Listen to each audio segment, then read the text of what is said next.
Welcome, everyone, to the Power Hour with Burge, and we are doing tonight an hour full of the only failure is the failure to participate, and we have a lot of people participating tonight. That's awesome, from all around the country and all around the world, and I welcome all of you. You guys are clicking away. I'm hearing all these people coming on. And Is this Frank Lynch? Hi, Frank. Where are you calling from, hon? Athens. Athens. All right. Welcome. Who else clicked on there? Just tell us who you are, Karen. where you're from. Pardon? Karen, Boca Raton. Karen, Boca. Love it. Rosie, hi, Burge, from hey, Miami. Rosie. Hey, Rosie in Miami. All right. Who else we got?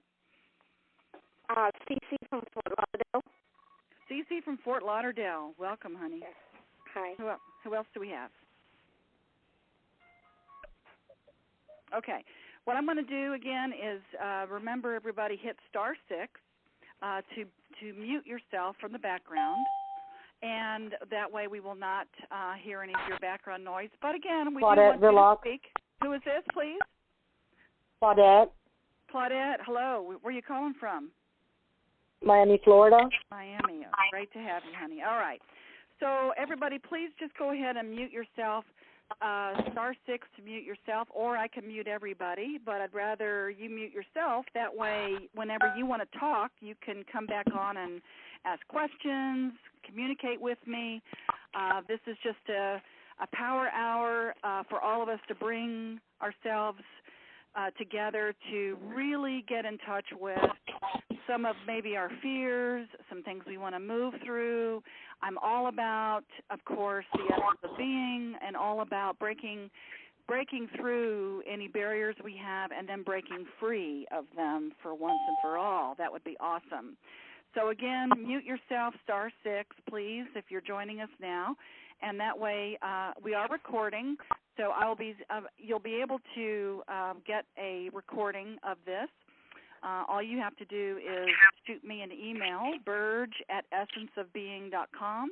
That's BURGE @essenceofbeing.com. You can shoot me an email, and I will send you the link to this recording, or you're more than welcome just to call in and listen to the recording and play it back, and I'll be giving that number to call back in later on at the end of the call.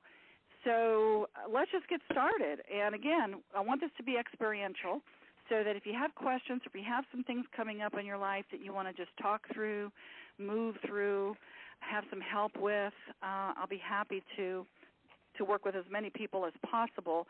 But tonight is all about understanding what that means when we say the only failure is the failure to participate. I heard something last night on TV, and it said that vision without execution is hallucination. So I think that's really interesting how we come up with these kinds of things about failure, that if we have a vision that we want to do something or be something in our life and create something, then what prevents us from doing it? You know, why do many of us come up with, I'm afraid to fail? I don't go ahead and take the next step because I'm afraid I might fall down. And I'm going to say that again. Vision without execution is hallucination.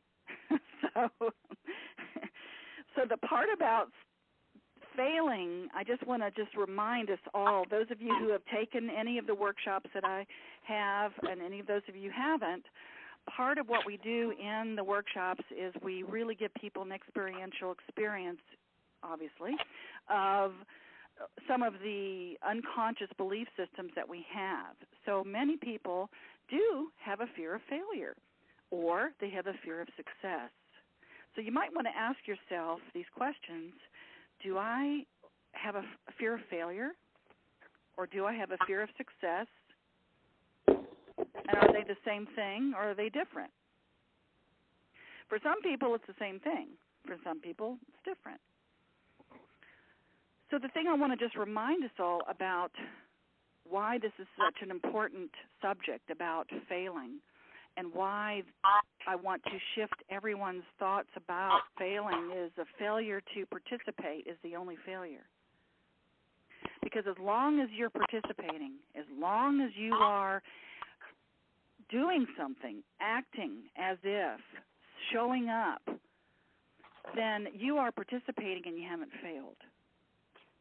So it's reframing, maybe for some of you, what your fears are around failure. And we'll go there in a minute, and you can just call out some of your fears of maybe why you're afraid to fail, or in the past why you've been afraid to fail. And again, if you have background noise, please hit *6, okay?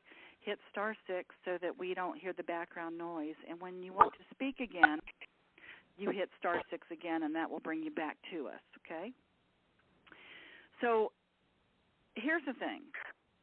Every thought or feeling or word or action that we express, it carries a vibration. And that vibration attracts other like vibrations. Many of us know this. It's one of the principles, the law of attraction. Okay, it's been out there in the vernacular. It's been out in the world a lot more recently, but we've been teaching this for eons. And there are many universal laws, but this is just one of them. And so the thing I want to ask about that is, as we focus our minds and we think about things, we're attracting with our energy a vibration that we call desire. So you cannot attract prosperity from disliking being poor. Or you can't attract the perfect relationship by feeling sorry for yourself that you don't have one. So ask yourself, what am I focusing on? Am I focusing on, let's just go to money for a minute. Am I focused on creating or losing money? Am I focusing on, when you go to a relationship, are you focusing on, I want a conscious relationship, or are you focusing on the fact that you don't have one? So in either case, if you're really focusing on certain things that may be blocking you or giving you some kind of, I guess the best way to put it is it puts the brakes on, and you have some kind of limiting belief around it. My sense is that fear is the common denominator. So let me give you a little more example of that. So if you fear that you don't have money, okay, then let's just say that that's a fear that you have, that's why you don't want to fail, okay? You may not want to try something because you're afraid you might fail. So that's the reason why you don't have money, because you just don't do it. Or let's say that you've done a lot of things in your life and you have lost a lot of money before, and you've chalked that up to failing. So you can't keep your money. So that can keep you limited as to your next step. So do you have a fear of having money or not having it? For some people, if I have money, what would people want or expect from me? So they absolutely block themselves from receiving it because they feel like they're going to let somebody down. They're afraid they're going to fail. In other words, they're not going to be there for the person, or what are they going to want from me, and what are they going to expect from me? Or for some people, the fear might be, I don't have it. The fear is I don't have it. So are people judging me? Are they limiting me? Somehow, if I don't have it, does that mean I'm being judged? So let's go there and just, if you can, just take a second or a minute. Let's just take a minute, and let's just write down, what am I afraid of? What am I afraid? Why am I afraid to fail? And if you don't have anything to write with, just go ahead and think of, in your mind, do I have a fear of failure? And why is that?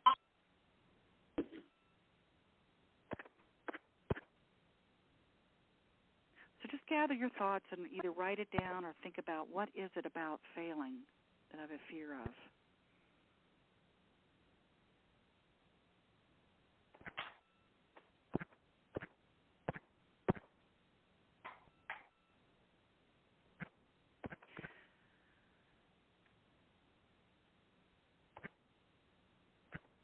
Okay, so maybe you can think about a couple of things. So why don't somebody just call out something that a good reason why you think you are afraid of failure? I have failed before. Okay, I have failed before. So I'm sure many, if not all of us, have that fear. I've failed before, so what's going to happen now? So if I failed before, now I have evidence. Now I have evidence that I failed before. So what's going to prevent me from doing that again? Well, let me ask a question for those of us who have had that fear before about failing, thinking that we're just going to repeat the pattern. What is the worst thing that could happen if I fail? What's the worst thing that could happen if I fail? You can lose a lot of money. Okay, you can lose a lot of money. And then what? You go bankrupt. Okay, then you go bankrupt, and then what?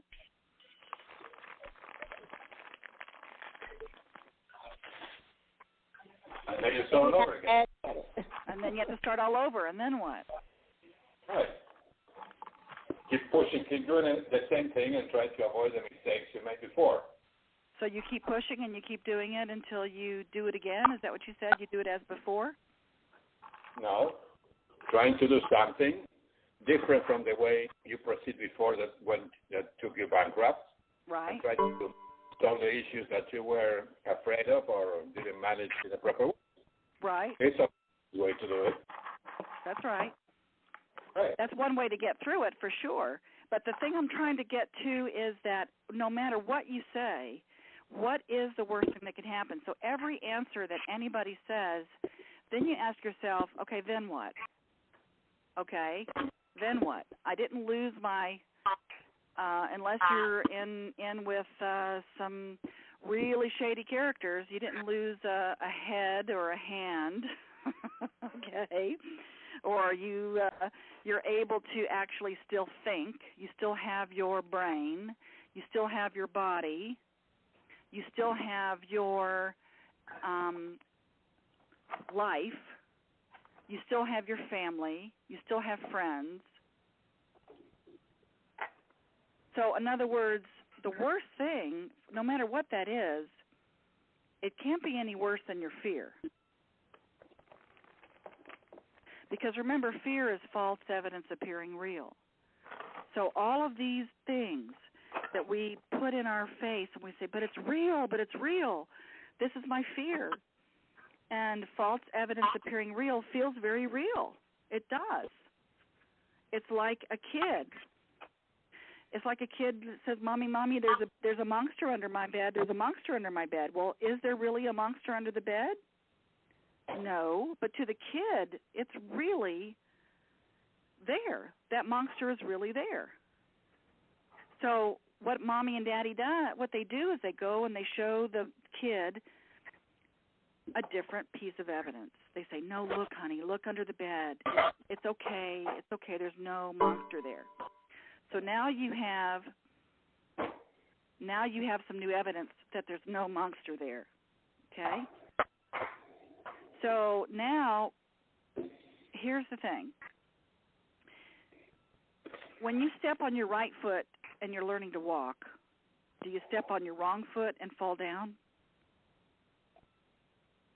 No, you step on your right foot and then you step on your left foot and then you fall down and make a mistake.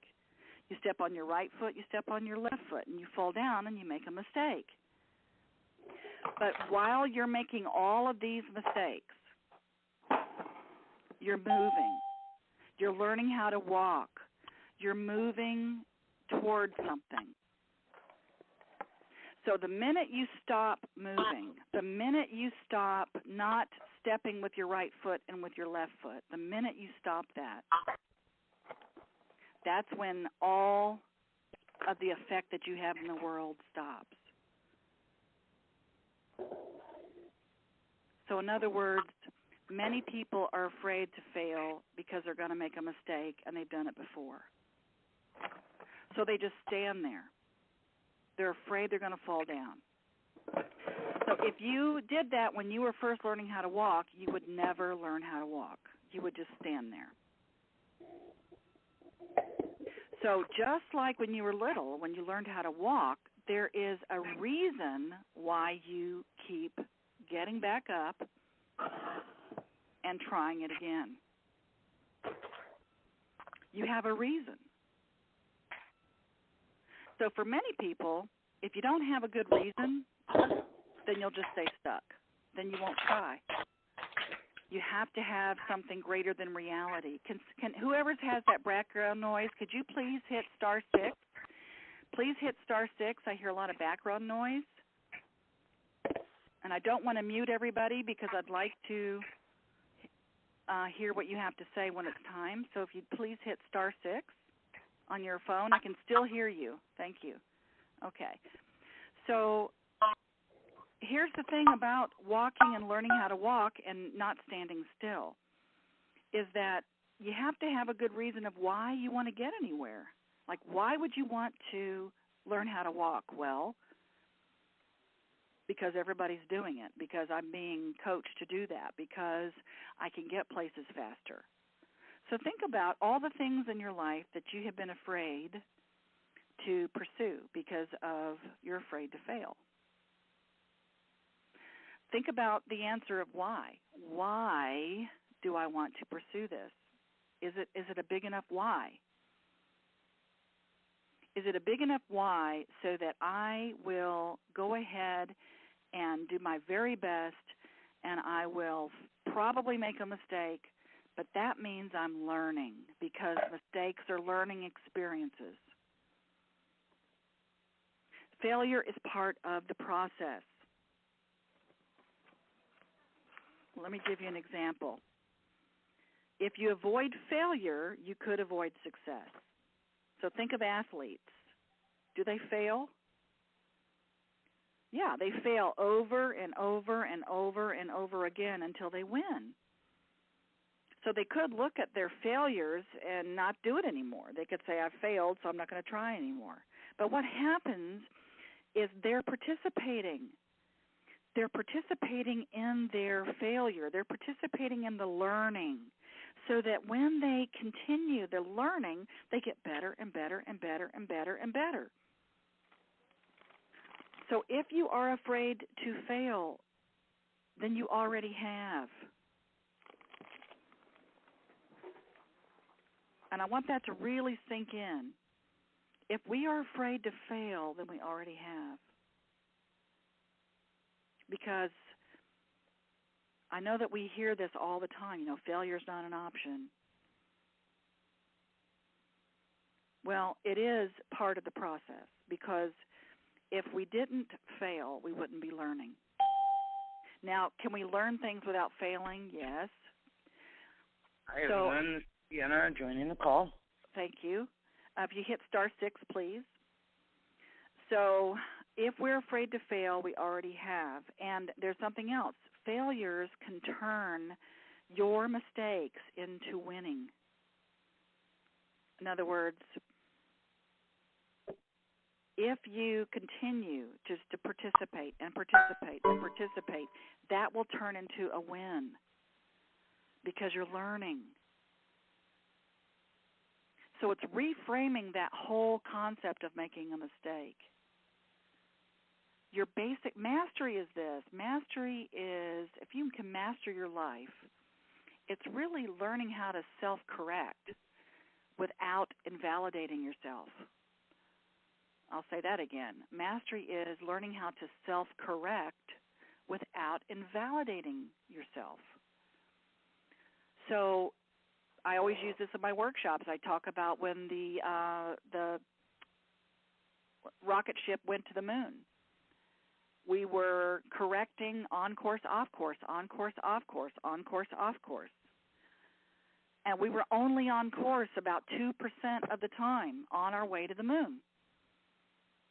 So if the astronauts had said, well, we're off course, we're going to stop, they would have never made it to the moon. But what was happening is they were correcting themselves. They were course correcting, on course and off course and on course and off course, like a wave going up and down and up and down. And they finally made it to the moon because they didn't stop. And they didn't invalidate themselves on the way. So many of us just go into shame about, oh, we messed up. We made a mistake. We failed. We're a failure.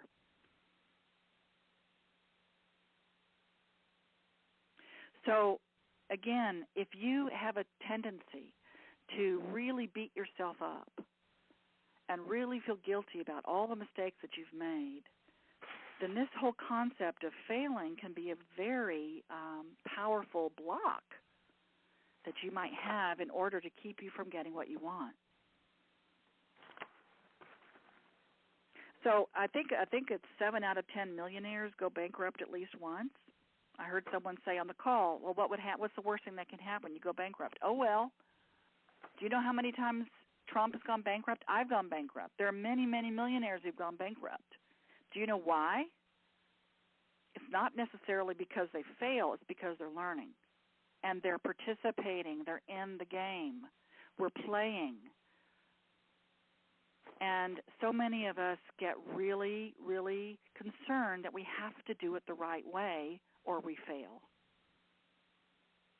And yes, mistakes have consequences, absolutely. So what are we going to do with those consequences? Are we going to beat ourselves up for the rest of our lives and never, ever step out again? So I'm going to give you a little hint of some of the things that I have done that have kept me going, even though I have fallen down many, many times. One little thing that you can do, I think someone actually said, that they've already failed. They've failed already before. They've done it before. So there's a fear about it's going to happen again. Well, what I do is I ask for inspired action. In other words, I say, okay, I failed. I made a mistake. Now what? Okay, I'm going to wait until I'm inspired to take action because I want to walk. I want to walk again. And if you can just equate whatever it is that you have a fear of doing again because you failed already or you're afraid you might fail, just look at it as a child. Look at yourself as a little child trying to learn how to walk and say, okay, I'm going to be inspired to take action. And even though I might fall down, even though I might go off course, even though I'm not sure what's going to happen, I have a really big why. I have a why of why I want what I want. If you have a dream and you have a vision of something that you really want to create and something that you desire, think about that as your focus point, not about all the other stuff. Don't focus on what ifs. Focus on the why. Why do I want it? Okay. Am I willing to do whatever it takes to get it? Yes or no? So think about that. Am I really willing to do whatever it takes to get whatever I want? Am I really that committed? So, inspired action, inspired, committed action always is a win. No matter if it messes up, no matter if you make a mistake, if you're inspired and you commit to take the action, then you can't fail. The only failure is the failure to participate. 90% of winning is showing up and participating. I hope that you guys are being able to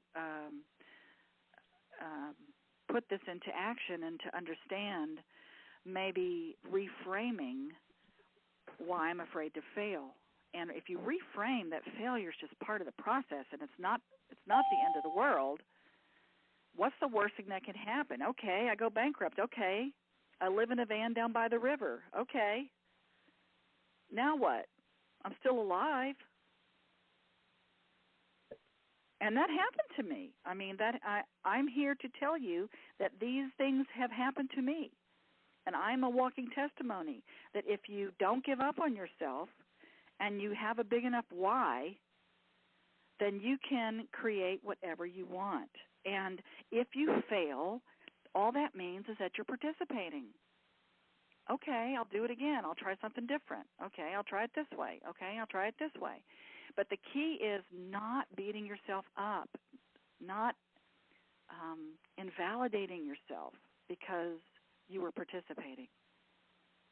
That's when the guilt shows up. That's when the shame shows up. And in our workshops, we call that below the line behavior. When you start shaming yourself and feeling guilty, then just think about it. If I'm feeling guilty about making a mistake or failing, you're vibrating that energy of guilt. And if you're vibrating guilt, then you will absolutely vibrate some kind of punishment to you, because guilt demands punishment. If you're vibrating you're guilty, then you're going to create something in your life that's going to show you how guilty you are. And it's going to punish. You're going to self-sabotage, or someone's going to punish you. Now, that's my belief, and that's certainly been evidenced in my life and so many thousands of others that I've worked with. That if you go into guilt, be mindful that if you're feeling guilty about it, that you will attract either yourself beating yourself up and sabotaging yourself and punishing yourself, or you'll attract someone or something else to come and punish you. Either way, it's self-punishment because you are vibrating guilty. Now, that's if you believe that what you think and you feel has vibrations, and that's what you create in the world. That's my belief. Now, the other thing about this is, why make goals? Why, if I'm afraid I'm going to fail, and if I've already done it, and I'm not sure what's going to happen, why even try to make a goal to achieve it? Why would I even do that if I've got a fear that I might fail? So the quickest answer to that is to go back, like I said, to when you were a little kid. Your goal was to learn how to walk, so you could go get the cookie. Your goal was to learn to walk so that you could run and play. So it wasn't necessarily the cookie that was what you really wanted. You really wanted the journey of getting to the cookie. That's what you really wanted. So think about it when you're an adult now, okay? Let's say that your goal is you want to have millions of dollars in the bank, or your goal is you want to have a fabulous conscious relationship. And let's say that you have failed at both in your life at some point, over and over again, or maybe just once, or maybe you haven't even tried because you're afraid to fail. Anywhere on that line, anywhere on that journey, why make that goal? Well, it gives you a why. Number one, it gives you a reason, because if you don't have a reason, you're not going to learn how to walk. You are not going to take that step. You have to have a good reason. So the first step is, that's why you make a goal, is you have a reason. Then once you get that goal, well, let's say you make it, whatever it is, make a little tiny goal, make little tiny goals so that you feel like you have a win. You have something that you've achieved in your life. And let's say you've achieved some really great things, or just some really good things, or you've achieved something. Then you can look at that goal and you can say, wow, I made it. Now what? And most of us who have made goals in our life and said, okay, I'm going to lose 10 pounds, or I'm going to make, $1,000 this week, or I'm going to go out on a date and have a great time. Those are goals that we make, and let's say we make those, but then we realize once we make it that, okay, now what? So then the question always comes back to, then why make the goal? If we realize that once we get there, that's not really it anyway. It's because of the journey of getting there. It's that journey of getting there. It is what Buckminster Fuller called precession. The effect of bodies in motion on other bodies in motion. As long as we're in motion, we have an effect. If we stand still, we do not have an effect in the world. So as long as you're walking along the way, as long as you're learning how to walk, not invalidating yourself as you're doing it, keeping your goal as the why, about why I want to do it, and as long as while you're getting toward that goal you're adding value, then the effect you have in the world will add value. So many people think, well, I'm a failure because I haven't really accomplished everything I wanted to accomplish in my life so far. Okay, let's look at that. Have you had any effect in the world? Have you made a difference? Would the world be the same without you? My favorite movie about this is It's a Wonderful Life with Jimmy Stewart. It's a Christmas movie, and the movie shows him what the world would be like without him. He had thought he had a horrible life. He was a failure. He was going to jail. He was no good for his family. He didn't get to do what he wanted to in his life. He was just an abject failure. So the angel came down from heaven and said, well, let me show you what the world would be like without you. And so he got to see how much he really did have an effect in the world. He had no idea. He had changed the entire town that he lived in. His whole family and friends were all totally in abject poverty and just really in a bad way because he wasn't there to have made a difference that he didn't even know he was making. And he said, please let me live again, let me live again. And the angel let him live again, and now he got to see what a wonderful life he had, and he embraced every failure, every part of his being. He embraced it because he had such a gift to be able to see how important he really was. And so I really want you to dig deep tonight. And no matter where you're at on your journey,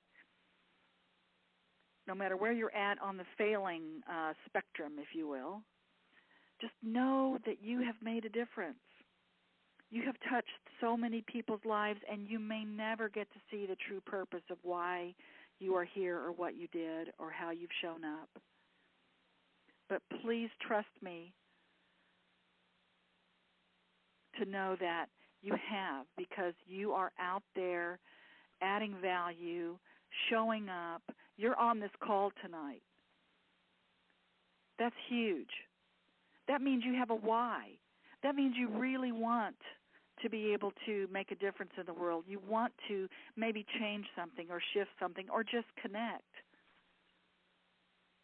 But you have a why. And you've made a difference in so many people's lives. So that's what I mean by the only failure is the failure to participate, because if you're not participating, you're not having an effect. You have vision without execution.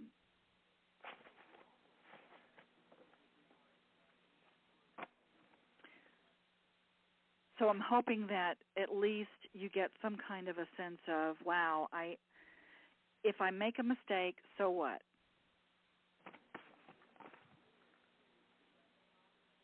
All that means is that I'm learning. So mistakes are learning experiences. And wouldn't this be just an awesome thing to teach our kids? When we were doing previews, when I was doing previews of The Essence of Being many, many years ago, I had a little girl come down the stairs, and she said, Mommy, I had a learning experience. I had a learning experience. And it's because she, pee-peed in her pants. But it was kind of cool because there was no shame, there was no blame, there was no kind of guilt thrown at her.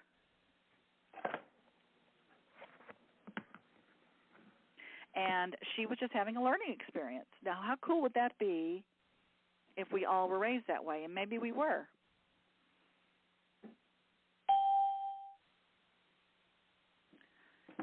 So, Sylvia. Those of you who've been listening, hi Sylvia. Those of you who've been listening, I just want to make sure that if you wrote down anything about, earlier when I said write down your fear of failure, I want you just to look at that and think about what it was that I was afraid of. Because so many times we let that fear stop us. We just stay frozen. And actually, there's brain science that they have actually proven now that I think many maybe have heard about the reptilian brain. That's where you learn about fight, flight, or freeze. If you're afraid of something, you either freeze, or you flee, or you fight. And so this is an actual neurological response that many of us have around this. And so there's not going to be a saber-toothed tiger that's going to fight us now.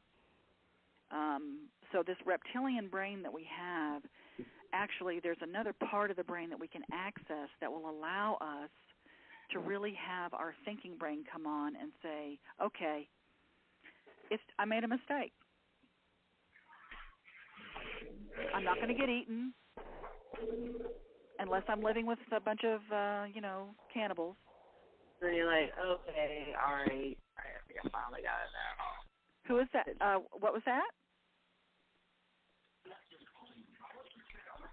Okay, someone was speaking. So could you hit *6 so we can't hear you speaking unless you are wanting to say something about what I just said? Hello? Okay. So, again, I go back to what's the worst thing that can happen? We won't have our arms chopped off.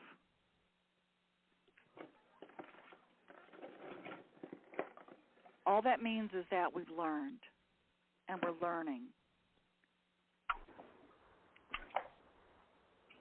So who would like to share something about maybe a shift for them or something that you wrote down that you were afraid of failing or what that meant to you?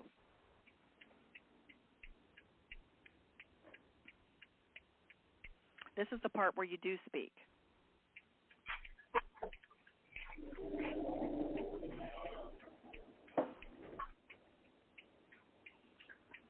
Hey, everybody. Hey, Birds. This is Susan Reed.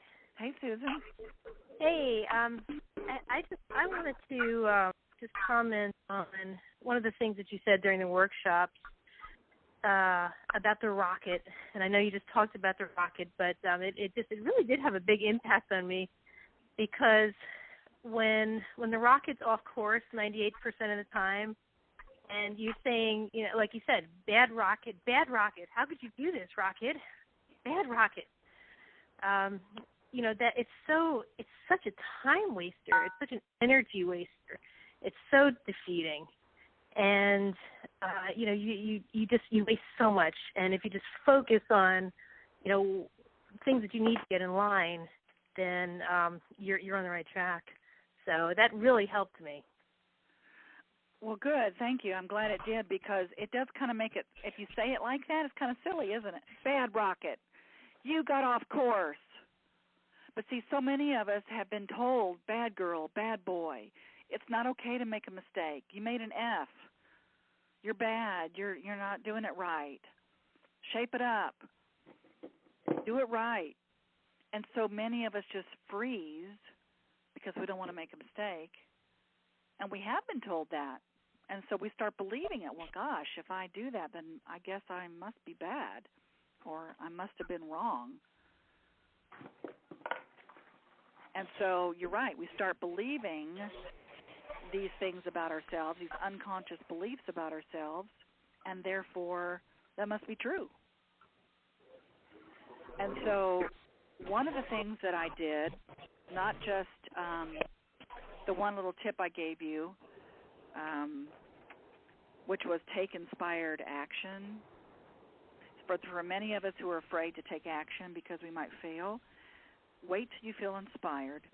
and then take the committed action. But you have to have a why. If you don't have a why, you're going to sit there and not walk. So for many people, the first step is, why do I even want this? Is this a big enough why for me to motivate me to move? And if I'm moving, I know I'm having an effect, so I can't be failing. As long as I have an effect, I won't fail. And the effect I'm having, as long as I'm adding value in the world, that means that my effect I have in the world will add value too. And that's perfect, Susan. Thank you for that. Sure. And just one more thing, Bridge, I wanted to add was part of it is the self-trust. Once you're at a place where you can take action, and then you do take the action, and then it's like, well, wait a minute, am I taking the right action? And then you really have to trust yourself right there. And it's all about, for me, intuition and just kind of feeling my way along. So can you talk a little bit about that? Absolutely. My one of the books I'm writing, I'm not going to tell you about it yet, but one of the parts of it is about intuition, and that our intuition is always right. Okay? And what I mean by that is it's that little knowing. It's that little connection or knowing that you have that you say, if only I had taken action when I thought so. It's trusting that little voice in there to say, do it now, do this, and to trust it in a way that it's explicit. In other words, you're totally committed to your intuition. Now, some people may not even understand what that feels like to have intuition, but we all have it.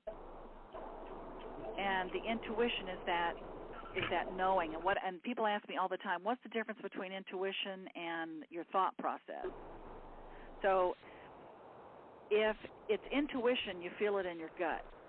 It's like a little bit of, you feel like little, I can't even explain it, little woozies in your tummy. And sometimes in your heart and in your chest. You just kind of feel a movement there. That's your intuition. It's visceral. It's cellular. Whereas if it's a thought that comes into your brain and you think, maybe I should do this, then that is your brain, your prefrontal cortex actually thinking about, okay, let me think logically about this. Is this something I should do or not do? Should I do it this way or that way? So it's sort of like between the Scarecrow and the Tin Man, Do you do it with your heart or do you do it with your brain? And for me, the intuition, and this is just me, my intuition is it's a knowing that I have that is cellular, that I feel it in my body, and I trust it implicitly because it's always right. Now, some of you might say, yeah, but I trusted myself before and I screwed up.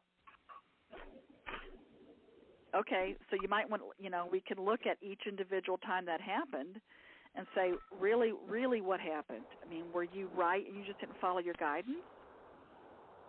Did you try to talk yourself out of it? Did you try to talk yourself into it? If you have to talk yourself into it or out of something, then you're not using the intuition. It's almost it's like the first thing that comes up in your thoughts, the first thing that comes up in your mind is to trust that. It's sort of like people say, when you're doing a test, trust that first answer. It's kind of like that. And if you trust yourself that, maybe it looks like that was not the right way to go, but then in hindsight, years later, you look back at that and you go, oh, my God, I'm glad I did that. Because if I hadn't have done that, then this wouldn't have happened. And if I hadn't have done that, then this wouldn't have happened. So a lot of us can look back on our intuition and say, wow, I was really right. At the time, it didn't feel like it was. But now that I look at the overall picture and I look at the entire thing from hindsight, wow, that really was the best thing for me. Didn't feel like it when I was going through it. I didn't feel like it when I was going through it, when I had lost everything. I was bankrupt, lost my house, lost my business, lost my husband. I was divorced. Many of you know my story. I had a car, and that was it, with one headlight and one window that didn't work, and had a 2.5-year-old son that I had to provide for. And things didn't feel so hot. But I didn't give up on myself. And I knew this was happening for a reason. And I had a really good why. I had a really good why to really keep me going. And I made a lot of mistakes. And my why was my son. I was going to provide for him. And I was going to give him the things that I couldn't or didn't have. And so I made him my why. So I had a really good reason to keep learning how to walk and how to make mistakes and keep going anyway. And I made plenty of them. But now I look back and in hindsight, and I trust my intuition of, okay, I went into this one business that I didn't really like, but now I'm glad I did. I went into this other business that I didn't really like, but I'm really glad I did. And if I look back at my intuition, it was right. I wouldn't be where I am today if all of those things had not been in play. If I had just coasted along in my life and not had these breakdowns, I wouldn't not have had these breakthroughs or the feeling of breaking free. And I would not be able to be as authentic with the experiences that I am with all the teachings that I do and that I've been doing for the last 22 years. That these things really do work. And I'm going to give you another hint, okay? So here's another tip. If you want to increase your vibration, raise your vibration, make it bigger, give yourself some kind of motivation, okay, is just tap into the feeling of any desire at all. Just think about your desires, whatever they are. Think about one thing that you really, really desire.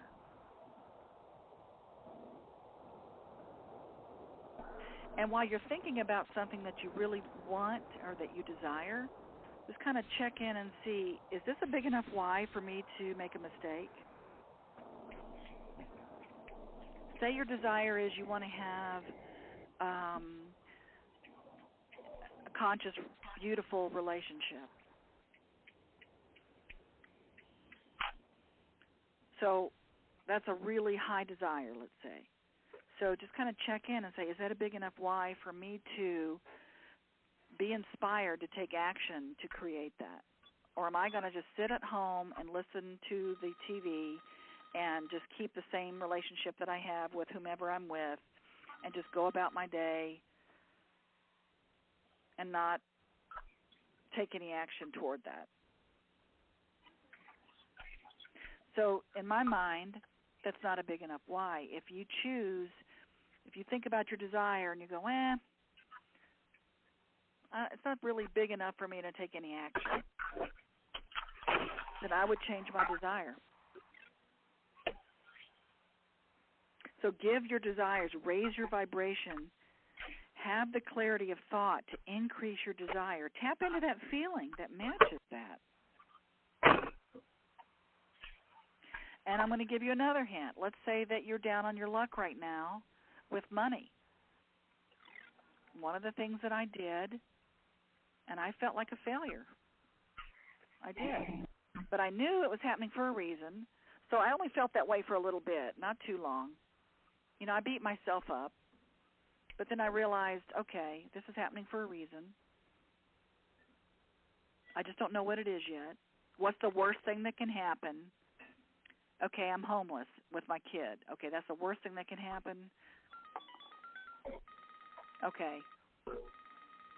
I could be hungry. None of that ever happened. I mean, I was always provided for. But that was my fear, that was the worst thing that could happen. So what I did is I gave as I go and create a flow. So that's what I tell people in the workshops. Give as you go and create a flow. Give as you go and create a flow. That's my little mantra. Give as you go and create a flow. Because what I did was I would give people something that I had that they didn't. Even if it was $1. I would give someone on the street $1. Or I'd give a friend $1 to here. Or I would donate something. I would donate my clothes or donate my time or give something to someone else. And what that did is it raised my vibration so that I felt abundant. I felt more abundant in that moment when I gave somebody something. And what that did is it created a flow for me, because you cannot attract prosperity from disliking being poor. It's a resistance. It's that whole phrase many of us have heard, what you resist persists. So if you're resisting being poor or resisting being down and out or resisting not having money, then that's what you keep creating. And it blocks the flow. So what I did is I gave as I went, and I created a flow. So because I believe that giving and receiving is the same energy. I gave my love. I give my time. I give my money. And I get that back because I'm in the flow. I'm not blocking it anywhere from receiving or giving.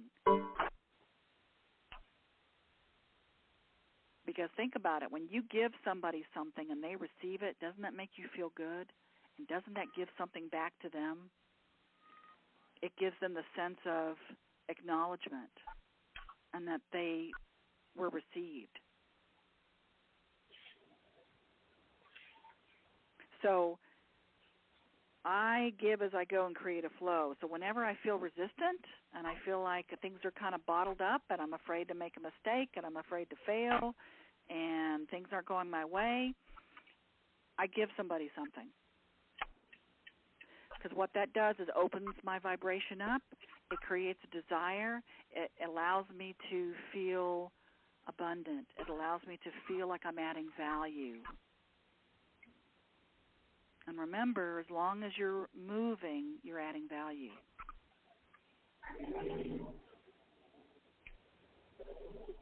Unless you're moving in a car to go rob somebody, then I'd say no. That's a joke. Does anybody else have anything they want to share about the only failure is the failure to participate? Oh, hi, Burge. It's Tracy. Hi, Tracy. Yeah, I think I resonated, too, with the rocket when you said that it was constant course correction. And that really resonates because it's so important to take action, and it's all right as you're rolling along to, correct your actions, to change course slightly, because you still have that big goal that's in front of you, and you're just getting there. Does that make sense? Yeah, absolutely. Yeah, so that was good because, all too frequently I want to make certain that I'm doing every single step the right way, and sometimes you just have to start walking, and you will get there. Exactly. And the thing I always thank you for that, Tracy, and the thing I want to just say about that for any of us who thinks we have to have everything the right way before we take action, ask yourself this question: would I rather be right or happy?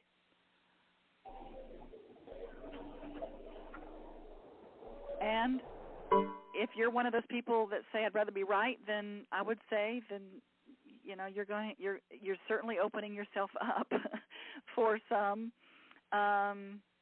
disappointment at times. So ask yourself, would I rather be right than happy? So thank you, Tracy. Is there anything else that anybody would like to share?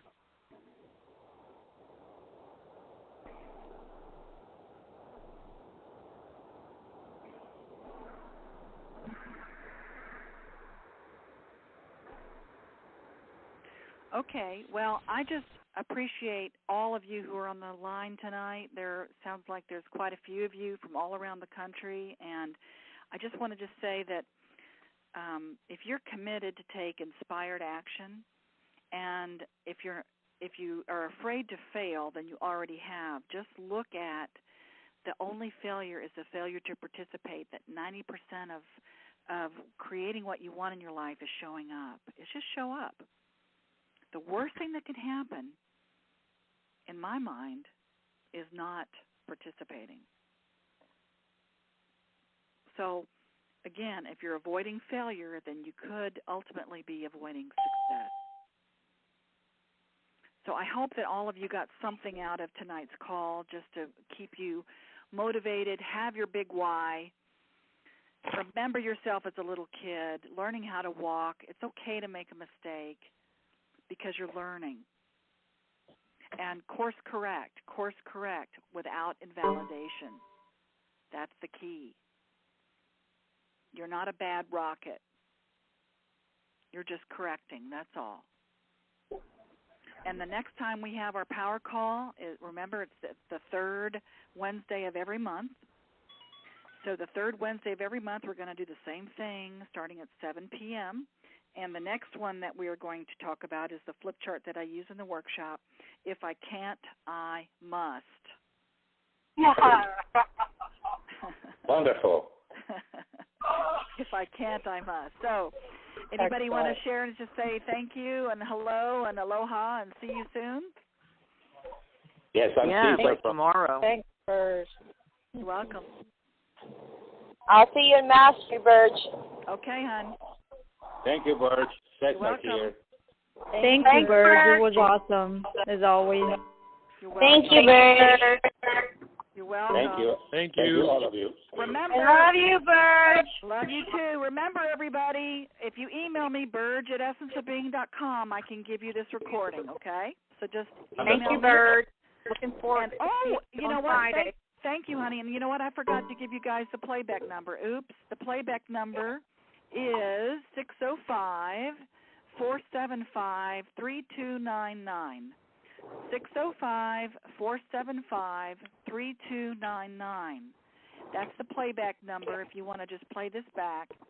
And 835-604-POUND is that access code. It's the same access code that you called in on, 835-604-POUND. So if you want to hear it, you can just call in and listen to this recording, or you can email me, burge@essenceofbeing.com, and I will send you the recording for link that you can listen to at any time. So until we see each other again, the only failure is the failure to participate, everybody. Good night. Good night. Bye. Good night. Good night. Good night.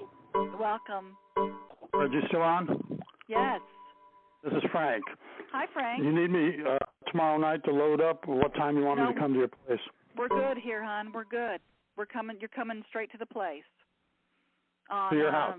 Thursday night. Yeah. Yeah, we're good. Okay, what time? We're going to have a staff call at 8 p.m. Like right now, we're having a staff call. Okay. So if you want to stay on the line, or you can call in. I'll stay on the line. Hold on a sec. What? Yeah, they're already trying to call in, so I'm going to get off the recording here. Hold on. Let me get off the recording.